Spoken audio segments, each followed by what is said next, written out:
Good morning guys! Ngayong araw ay magluluto ako ng corned beef. Kala nyo nakigala ako? No, galing na ako sa palengke. Watch nyo kung ano ang aking mga binili. Ito nga pala mga pinamili ko. Well, bibili dapat ako mag-aadobong sitaw ako. Pero napadaan ako sa kapatid ko at binigyan niya ako ng imported na corned beef. Yan.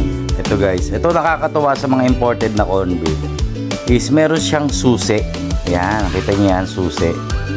So yan susi niyan ang magbubukas ng pintuan ng kalangitang sarap ng corned beef. O diba? Ayos yan, sarap niyan.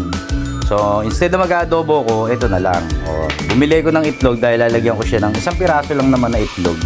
Tapos patatas, bawang, sibuyas, and paminta. Actually, hindi ko nagagamitin tong bawang na to kasi meron naman ako ditong bawang na hubad na. Yung tira na kahapon. So, yun nga guys. Hinugasan ko muna yung kawali pero naka-on na yung kalan. So, maghihiwa na ako ngayon. A-attach ko na lang mamaya ang picture. Okay? Bye-bye. Ito na po. Tapos na. Ayan. Tapos na po siya. Luto na. Bye-bye.